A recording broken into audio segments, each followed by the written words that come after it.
Baiklah, Assalamualaikum warahmatullahi wabarakatuh. Perkenalkan, nama saya Ramona Syafitri dengan NIM 209200021. Di sini saya akan menyelesaikan tugas mata kuliah Bahasa Indonesia, yaitu tugas ulangan tengah semester. Di sini saya akan menjelaskan peta konsep dan sekalian memaparkannya dengan materi sebagai berikut.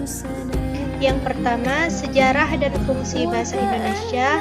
Yang kedua, ragam bahasa Indonesia. Yang ketiga, puebi. Yang keempat, diksi. Dan yang kelima, kalimat efektif. Baiklah, memasuki materi yang pertama, yaitu sejarah dan fungsi bahasa Indonesia. Sejarah bahasa Indonesia lahir pada tanggal 28 Oktober 1928. Pada saat itu, para pemuda dari berbagai pelosok Nusantara berkumpul dalam kerapatan pemuda dan berikrar, satu, bertumpah darah, yang satu, tanah Indonesia, yang kedua, berbangsa, yang satu, bangsa Indonesia, yang ketiga, menjunjung bahasa persatuan bahasa Indonesia. Ikrar tersebut dikenal sebagai Sumpah Pemuda. Fungsi bahasa Indonesia. Yang pertama, sebagai alat komunikasi, atau fungsi yang lain adalah sebagai fungsi ekspresif, fungsi estetis, informatif, hayalan, dan emosional. Yang kedua, dalam kerja ilmiah atau kegiatan ilmiah, memiliki fungsi sebagai media komunikasi atau ekspresif, produktif, informatif, dan resesif. Jadi, pada tahun 1928 itulah bahasa Indonesia dikukuhkan kedudukannya sebagai bahasa nasional. Baiklah, memasuki materi yang selanjutnya, yaitu ragam bahasa Indonesia. Ragam bahasa Indonesia adalah variasi bahasa menurut pemakaian yang berbeda-beda, menurut topik yang dibicarakan, menurut hubungan pembicara, kawan bicara, orang yang dibicarakan, serta menurut medium pembicara. Pada umumnya, pemakaian bahasa Indonesia digolongkan menjadi dua jenis, yaitu yang pertama baku, seperti ketika berada dalam situasi resmi. Yang kedua tidak baku, seperti contohnya ketika kita berada di pasar atau di rumah sendiri. Ragam bahasa terbagi dua, yaitu sebagai berikut. Ragam bahasa lisan. Ragam bahasa lisan merupakan bahasa yang dihasilkan melalui alat ucap dengan fonem sebagai unsur. Yang kedua, ragam bahasa tulisan. Ragam bahasa tulisan merupakan bahasa yang dihasilkan dengan menggunakan tulisan atau rangkaian huruf sebagai unsurnya. Baiklah, memasuki materi yang ketiga, yaitu pedoman umum ejaan bahasa Indonesia. Puebi ditetapkan menjadi ejaan bahasa Indonesia yang berlaku pada saat ini melalui Peraturan Menteri Pendidikan dan Kebudayaan Nomor 30 Tahun 2015. Yang pertama, pemakaian huruf. A. Huruf abjad, yaitu terbagi menjadi huruf kapital dan non-kapital. Nama huruf yaitu A, B, C, D, E, F, G, H, I, J, K, L, M, N, O, P, Q, R, S, T, U, V, W, X, Y, Z. Dan yang selanjutnya yang B yaitu huruf vokal. Huruf vokal yaitu A, E, I, O, U. Sebagai contoh, seperti di posisi awal api, posisi tengah padi, posisi akhir lusa. Selanjutnya yang C, huruf konsonan. Huruf konsonan yaitu B, C, D, F, G, H, J, K, L, M, N, dan seterusnya. Pada posisi awal yaitu bahasa, posisi tengah sebut, posisi akhir adab. Selanjutnya yang D, huruf diftong. Huruf diftong yaitu I, Au, Ei, Oi. Pada posisi awal aileron, posisi tengah balairung, dan posisi akhir pandai. Baiklah, yang selanjutnya yaitu materi keempat, yaitu diksi. Ini adalah konsep daripada materi diksi. Yang pertama, pengertian diksi. Yang kedua, makna denotatif dan makna konotatif. Yang ketiga, makna umum dan makna khusus. Yang keempat, kata konkret dan kata abstrak. Selanjutnya, sinonim, pembentukan kata, kesimpulan singkat. Selanjutnya, kesalahan pembentukan dan pemilihan kata. Selanjutnya, ungkapan idiomatik. Yang selanjutnya adalah homonim, homofon, dan homograf.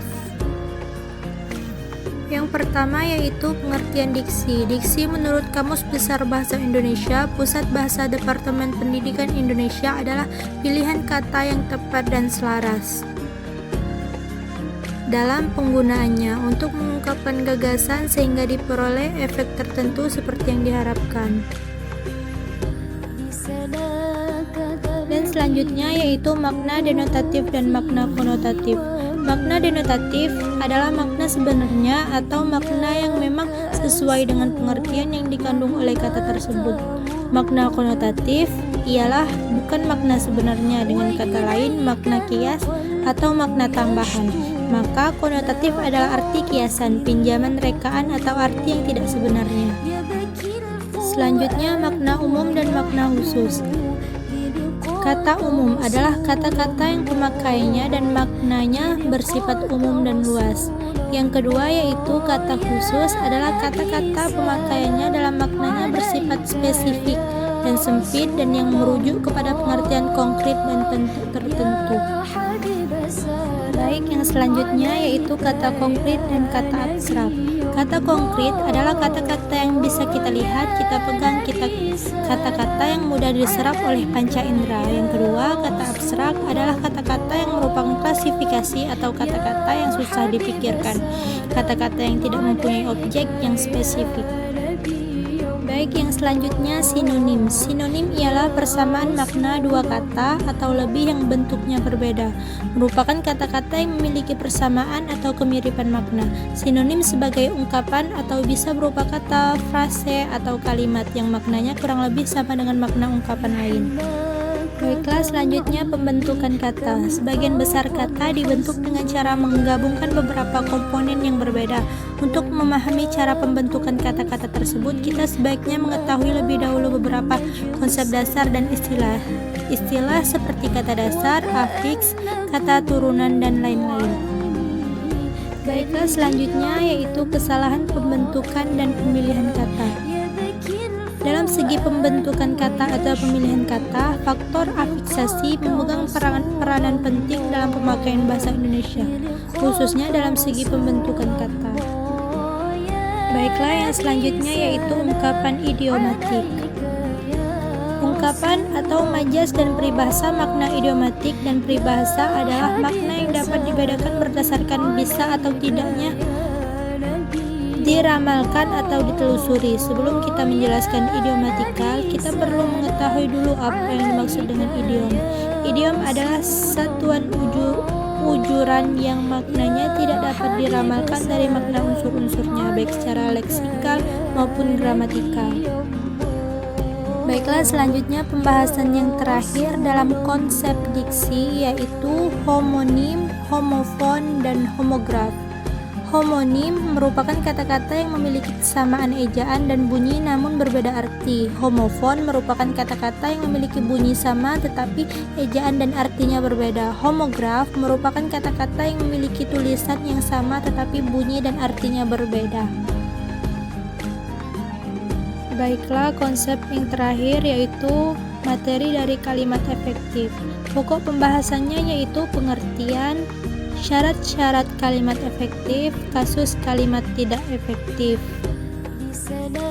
Pengertian kalimat efektif. Kalimat efektif adalah kalimat yang dapat mengungkapkan gagasan penutur atau penulis secara tepat sehingga dapat dipahami oleh pendengar atau pembaca secara tepat pula. Dan syarat kalimat efektif yaitu 1. Kesatuan, 2. Kepaduan, 3. Kepararelan, 4. Penekanan, 5. Kehematan, 6. Kelogisan. Dan yang terakhir yaitu kasus kalimat tidak efektif. Seperti sebagai contoh yaitu mereka tidak bertengkar tetapi mereka berdiskusi. Yang sebetulnya itu yaitu mereka tidak bertengkar tetapi berdiskusi. Yang contoh kedua yaitu sebagai kalimat yang tidak efektif. Sangat beruntung sekali nasib orang itu. Yang sebenarnya sebagai kalimat yang efektif yaitu beruntung sekali nasib orang itu. Baiklah, mungkin hanya inilah yang bisa saya sampaikan. Kurang dan lebihnya saya mohon maaf. Saya akhiri. Wassalamualaikum warahmatullahi wabarakatuh.